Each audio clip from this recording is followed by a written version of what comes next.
Hillary Epps, and today I'll be completing a head-to-toe physical assessment. I'm a nurse practitioner student at Auburn University. Before I go in and see the patient, I would provide privacy and wash my hands. I'd also look over the patient's vital signs, lab work, and I would note their BMI is considered obese, so I would want to provide education after the visit with that.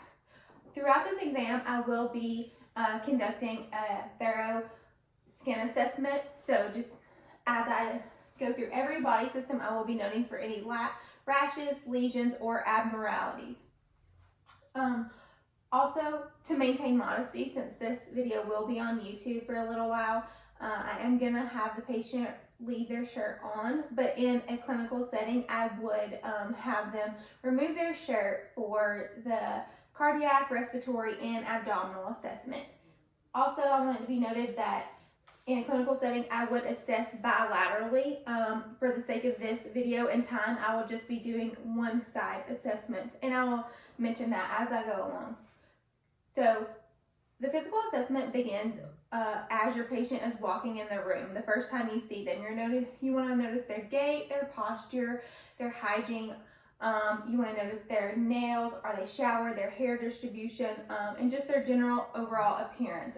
If they're well kept, how they're dressed. And so far, this patient is normal.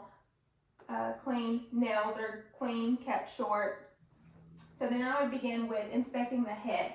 So I'm looking for hair distribution, if there's any infestations, and there's not, hair distribution is even, no obvious lesions or rashes or trauma. Then I would begin palpating. Any tenderness? Nope. And in adults, you are testing for tenderness, but in pediatrics, you would want to test for those fontanelles. Next, I'm going to go to palpate the sinuses. I'm going to do the temporal and the maxillary sinuses. Anything tender? Nope. Okay, then I'm going to palpate the lacrimal duct. Tenderness? Nope. Okay, next I'm going to test eyelid resistance opening. I'm going to place this. Can you open your eyelids? Okay. Can you raise your eyebrows for me? Puff out your cheeks. Clench your teeth. Okay, and smile real big. All right, and now I'm going to palpate the temporomandibular joint. Can you open your mouth for me? All right, I am feeling the masseter joint open without crepitus. Any tenderness? Nope. Okay, so now I tested for cranial nerve 5 and 7, and those are intact. Next, I'm going to go to the eye exam. I'm going to palpate, or I'm going to inspect external structures such as the eyebrows. They are symmetrical. I'm looking at the eyes. They're symmetrical. Eyelashes are symmetrical. I'm looking at conjunctiva sclera, and it is white and normal. No drainage is noted, so those are all normal findings. I'm then going to go to test the pupil responses. So I'm going to start with accommodation. I'm going to shine the pen light and have it go in. Just follow the light. I'm looking for the pupils to cross, and that is a normal finding. Next, I'm going to test pupil reaction and make sure the pupils constrict, and they do equally, so that is a normal finding. Next, I'm going to test extraocular movement. So I'm going to ask the patient to follow my light in 6 different points without moving your head. Perfect. Now I'm going to test for visual acuity using the Snellen chart. So if you have a small one like this, you would just ask a patient to hold it out arm width or at least 2 feet. Cover one eye, please. Okay, and read the smallest one you can. LTFPH. Okay, and that is 20/20, and that is a normal finding as well. So we can move on with our exam. So far, we've tested cranial nerve 2, 3, 4, and 6, and they're all intact. So now we're going to begin with the ophthalmoscope exam. First you're going to turn on your ophthalmoscope. If I'm assessing the patient's right eye, I'm going to use my left eye for examination. And I'm looking for a red reflex. And I'm looking for the optic disc, the retina, the fovea centralis. Blood vessels, looking for any hemorrhage noted, and I did not see any hemorrhage, so that is a normal finding. Next, I am going to inspect the nose. I'm just going to ask the patient to look up. Thank you. I'm looking at the mucosa. It is pink and moist, which is normal. Septum is midline, not deviated, so that is a normal finding. Then I would go to palpate my nose, or the nose. Any tenderness? No. Okay. Next, I would go to check patency of the nose. I would close one nostril and have them blow. Okay, blow. Both nares are patent. Next, I'm going to have the patient close their eyes. All right, and tell me what smell you smell. Flowers. Yes. All right, keep your eyes closed. We'll do another.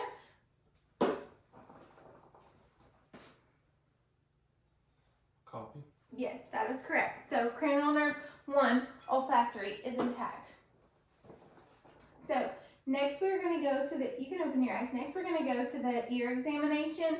I'm going to begin with hearing test. So I'm going to cover my patient's ear and whisper 3 words and have them repeat it back to me. 1, 2, 3. Okay, and that is correct. Next, I'm going to go with the Weber test. This is testing for lateralization. So tell me if you hear this in both ears or one ear more than the other. Both. Okay. Next, I'm going to go to the Rennie test. Do you hear this? Tell me when you stop hearing this. Stop. Okay. Now tell me when you stop hearing this one. Stop. Okay. And that is testing for conduction, and air conduction is longer than bone conduction, and that is a normal finding. So cranial nerve 8 is intact. Next, I'm going to inspect the ear. So I would begin by looking at the outer ear, looking for symmetry. I'm looking for any drainage, swelling, deformities, which I don't see any. Then I would begin to palpate the pinna, the auricle, the tragus. Any tenderness? Nope. Okay. Then I would get my otoscope and I'm going to begin the inner ear exam. So I'm going to pull the pinna up and back and gently go in. I'm looking for the cone of light, the incus and the malleus. And then when I do see the tympanic membrane, I'm looking for bulging fluid and the color. But this one is a nice pearly gray, so that is a normal finding. Any tenderness? No. Okay, so that is a normal finding. Next, I'm going to move on to palpation of the neck. So I'll begin with palpating the lymph nodes. I'm going to do the preauricle, postauricle, occipital, submandibular, submental, tonsillary, cervical, supraclavicular. Any tenderness? Nope. Okay, and that is a normal finding. Then I would go to palpate the trachea. I want to ensure it deviates to the left and the right without tenderness or resistance, and it doesn't, so that is a normal finding. Next, I would go behind the patient. I'm inspecting the thyroid now, so I would have the patient pretend like you're taking a drink of water and swallow. And then I would deviate it to the left. And I'm palpating for the thyroid, for swelling or tenderness. Was that tender? Nope. Okay, and that is a normal finding as well. Then I'm going to test for cranial nerve 11. So can you shrug your shoulders? Okay, turn your head from side to side. Okay, so cranial nerve 11 is intact. Now I'm going to inspect the mouth. Okay, can you say ah for me? I'm looking, right now I'm just looking at dentation, and that is normal, no mucosa, or no dental caries. Then I'm looking at the mucosa, it's nice and pink. The tongue is a beefy red color, which is a normal finding. Now I'm going to look at the pharynx, the uvula. The uvula is midline, say ah. Ah. Okay. And tonsils are grade 2. Pharynx is normal, and gag reflex is intact. So cranial nerve 10 is intact. Now I'm going to move on to the respiratory part of the exam. For the inspection part of the respiratory exam, I'm just looking at the patient's work of breathing, their posture, and if they're using any accessory muscles, which the patient is in no acute distress, so work of breathing is normal. So I'm going to begin with the posterior examination of the respiratory system. I'm going to begin by just palpating the intercostals. Any tenderness? Nope. Okay. I would then go to the 10th intercostal and ask the patient to take a deep breath and out. Okay, the AP ratio is 2:1, and that is a normal finding. I'm also going to palpate here and ask for tenderness. Is that tender? Nope. Okay, that I'm testing for CVA tenderness, which is indicative of pyelonephritis, which is negative, so that is a normal finding. I would then begin with percussion. So this is testing for tactile firmness.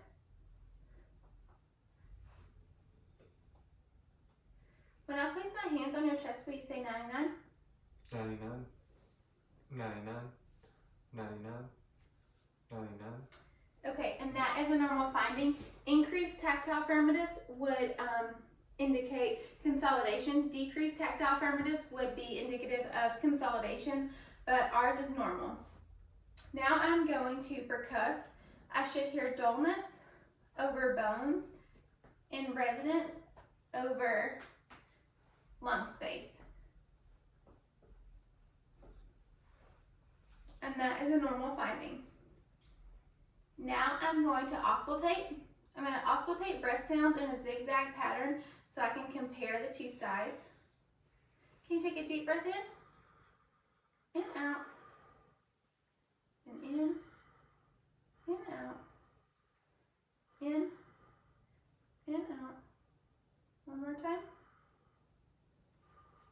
And then I will repeat with the bell of my stethoscope. In, out, in, out. Now I'm going to listen to the lateral side of the lungs. In, out. And on the other side, in and out. Okay, breath sounds are clear, and that is a normal finding. Now I'm going to move to the anterior portion of the respiratory exam. So I'm going to listen to, again, breath sounds in a zigzag pattern and compare the two sides. And for the respiratory exam, I am listening in a zigzag pattern, wanting to compare the two sides. I'm listening for advantageous breath sounds, such as wheezes, bronchi, crackles, which I don't hear any, so that is a normal finding. They're equal and bilateral. Clear. Now I'm going to go into my cardiovascular assessment. I'm going to begin with just an overall assessment. I'm looking at my patient's extremities for edema, varicosities, hair distribution, color, temperature when I get to palpation, but I'm going to begin with auscultation of the temporal artery.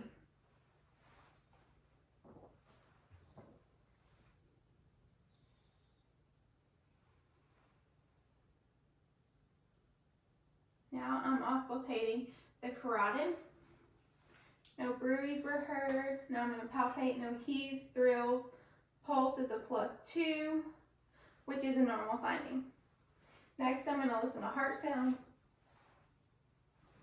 I'm going to go to the aortic, pulmonic, tricuspid,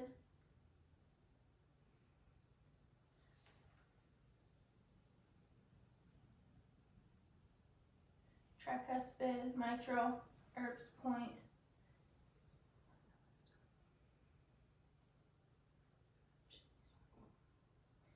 Okay, at the apex of the heart by the mitral, I can hear the PMI and that is at the apex of the heart. I would also palpate. No heaves or thrills. So that is a normal finding. I would then ask the patient to lay back or lean back at a 45-degree angle. No JVD is present, and that is a normal finding. You can sit back up. I am now going to palpate for pulses. I'm going to check the brachial. That's +2, so that's normal. Then go to the radial. +2 and normal. Skin is warm and dry. Hair distribution is even. No edema, normal finding. Capillary refill is under 2 seconds. That's normal as well. In a clinical setting, I would examine the femoral artery, but for the sake of this presentation, I'm going to skip it and go to the popliteal. +2, normal finding. Then I would go to the dorsal. +2, that is a normal finding. Then I would go to the pedal pulse. +2, and that is a normal finding as well.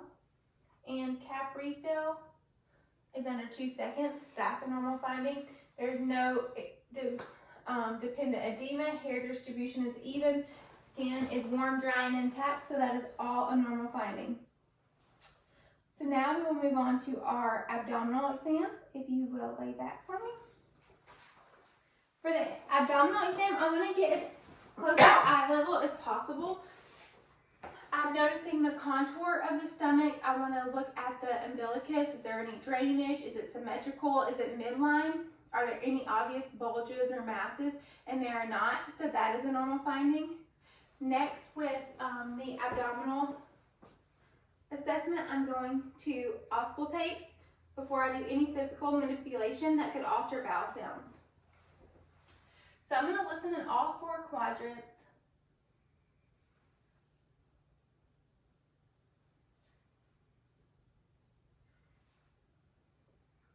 All 4 quadrants have bowel sounds, and that is a normal finding. Now I'm going to auscultate the aorta for any bruits, which I do not hear. I'm then going to palpate the aorta. There are no heaves, thrills, and that is a normal finding.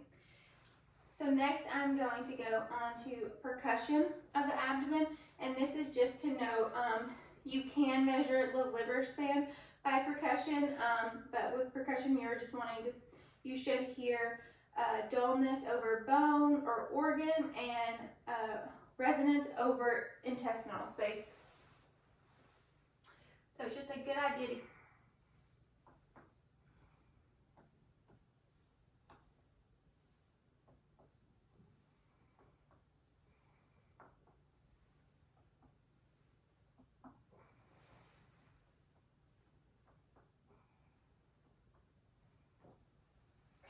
and that is a normal finding. First, I'm going to begin with palpation.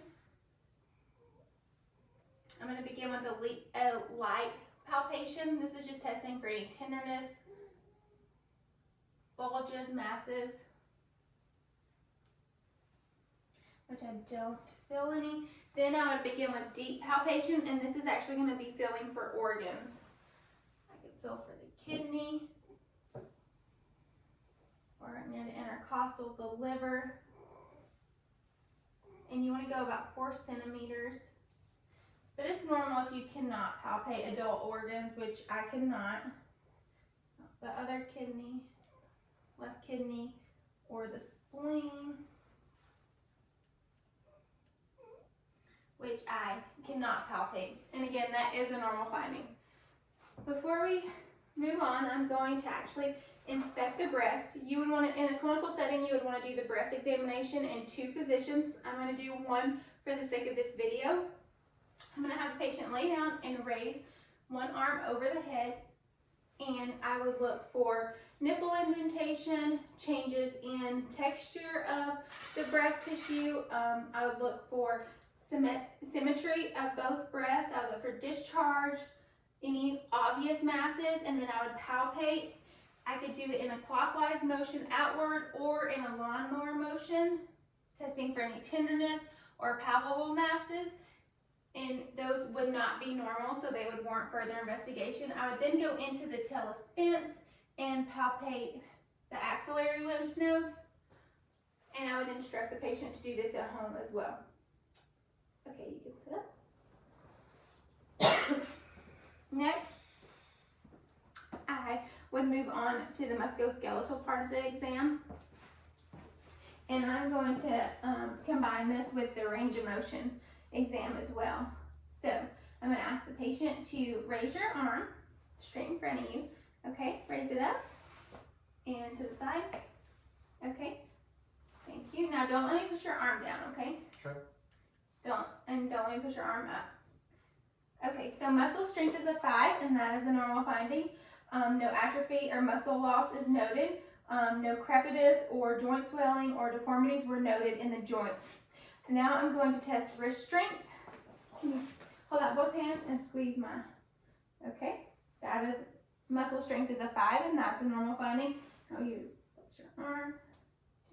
Now I'm gonna, don't let me pull your hands back, okay? All right, now flip them down. Don't let me pull them up. Normal finding. No crepitus, joint swelling, or deformities were noted as well, either. In a clinical setting, I would do the femoral, but for the sake of this, I am not going to. Now I'm going to move straight to popliteal.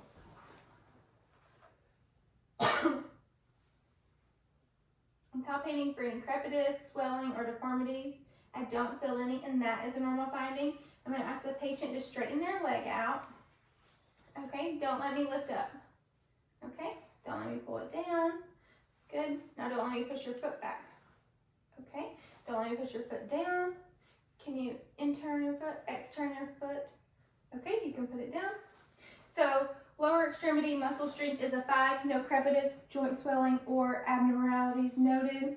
Now I'm going to go into, before I go into the deep tendon reflex, I'm going to test for hip strength. Can you lay back for me? All right, bring one knee up to your stomach. Okay, I'm going to move it gently to the side and gently inward. Okay, now you can sit up. Okay, all right, so hip strength is a 5, no muscle atrophy or loss noted, no crepitus, joint swelling, or deformities were noted. Now I'm going to test deep tendon reflexes. Okay, can you hold out your arm? All right, I'm going to do brachial, radial, okay, patellar, okay, and Achilles. And if you'll hold your foot up. Now I'm testing for Babinski's, and I'm wanting the toes to curl under. If the toes fan out, that indicates a positive Babinski's, and that is not a normal finding. But his toes curl under, so that is a normal finding. So deep tendon reflexes are intact and normal. Next, I'm going to go to the neuro part of the exam. Can you state your name and date of birth?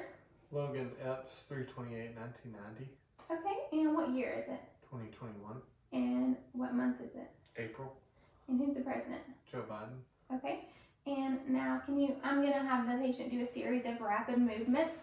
Can you touch my finger to your nose as fast as you can? Okay, other hand. Okay, and now I'm going to have you stand up. I am going to do the Romberg test. Have the patient close their eyes. Hold your arms out in front of you. To the side. This is testing for balance. A positive Romberg test, the patient would sway, but his is negative, and that is a normal finding. Can you walk across the room in a straight line? Thank you. Gait is normal. Can you walk back heel to toe? So tandem walking. Okay. That is a normal finding as well. Can you hop in place? Okay, good. All right, you can have a seat. Throughout this examination, I have concluded that the patient has a normal affect, has proper judgment, and can articulate sentences. So cranial nerves 5, 7, 10, and 12 are intact. And that concludes our assessment.